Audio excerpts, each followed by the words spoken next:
Berisik ya. Bismillahirrahmanirrahim. Assalamualaikum warahmatullahi wabarakatuh. Sahabatku yang dimuliakan Allah Subhanahu wa taala. Pada kesempatan kali ini, kita akan membahas sedikit tentang kisah yang terdapat di dalam kitab Mukasyafatul Qulub. Ini kitab dinisbahkan kepada Imam Abi Hamid Al-Ghazali yang wafat pada tahun 505 Hijriah. Walaupun ada sebagian ulama yang mengatakan ini bukan karya Imam Al-Ghazali rahimahullahu ta'ala. Nah, pada video kali ini yang akan kita kaji sedikit, yaitu pada halaman yang ke-54. Nah, teman-teman bisa lihat nih, halaman 54 ini. Baik sahabatku yang dimuliakan Allah Subhanahu wa ta'ala, kita akan langsung membacakan ibarat kitabnya. Bismillahirrahmanirrahim. Wa waqa'atil akilatu fi yadi Amr bin Dzar. Dan telah diceritakan bahwasanya tangannya Imam Amr bin Dzar pernah terkena penyakit akilah. Akilah adalah maradun yakulul lahma. Akilah adalah penyakit yang bisa menggerogoti tubuh. Ini penyakit menggerogoti tangannya sehingga tidak ada solusi lain kecuali diamputasi. Tapi konteksnya pada zaman dahulu. Wa kana dhalilan fi zuhdi wal ibadati. Dan adalah beliau, Imam Amr bin Dzar adalah seorang ulama yang jalilan, yang agung, yang mulia di dalam perkara zuhud dan ibadah. Jadi Imam Amr bin Dzar ini seorang yang ibadahnya banyak, yang sangat zuhud, yang sangat soleh.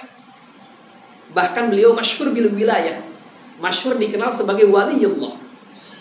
Faqala lahul attiba'u. Maka para dokter yang menangani penyakit Imam Amr, dokter-dokter ini berkata kepada beliau, la budda laka min qat'i hadhil yadi.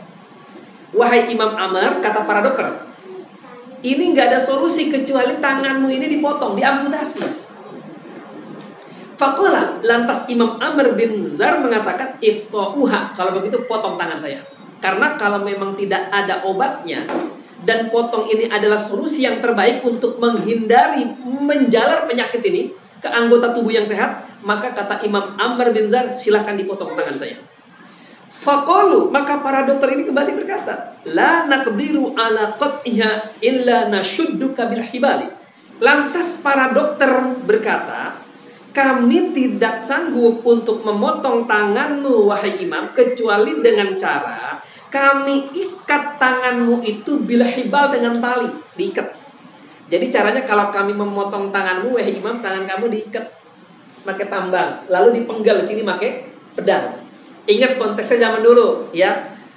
Zaman dulu yang namanya amputasi ya pakai pedang. Tidak seperti zaman sekarang sudah canggih ya alat-alatnya ya. Ada biusnya dan sebagainya. Baik, kita lanjut. Faqala, lantas Imam Amr mengatakan, la, jangan begitu. Walakin idza syaraqtu fis salati faqtuha hina idin.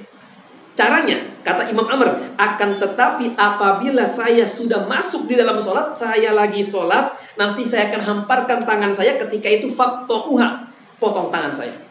Jadi motong tangannya saya, nggak usah diikat. Kalau saya lagi sholat, ente potong tangan saya.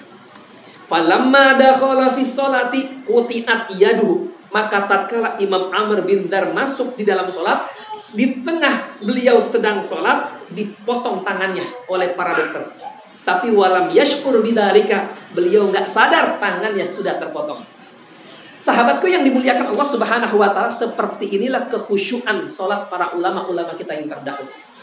Mereka sholat ini sangat khusyuk, sangat fokus, sangat tadabbur, sehingga tidak merasakan apapun yang terjadi di luar sholat. Hatta tangannya dipotong sampai terputus pun beliau tidak merasakannya. Ini sholatul muqarrabin, sholat para awliya Allah. Sahabatku, bagaimana dengan sholat kita? Mari sama-sama kita perbaiki, dimulai dengan mempelajari amalan-amalan zahir di dalam sholat, baik itu dari wudunya, rukun wudunya, syarat sah wudunya, rukun sholatnya, syarat sah sholatnya, dan perkara yang membatalkan sholat, maupun dalam amalan batinnya ketika sholat, seperti berusaha khusyuk, mentadaburi makna bacaan.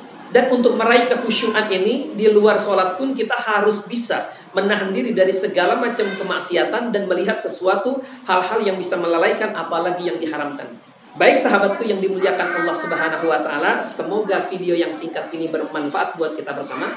Kurang lebihnya Al-Fakir mohon dibukakan pintu maaf yang seluas-luasnya. Hadanallahu wa iyyakum ajmain. Wassalamualaikum warahmatullahi wabarakatuh.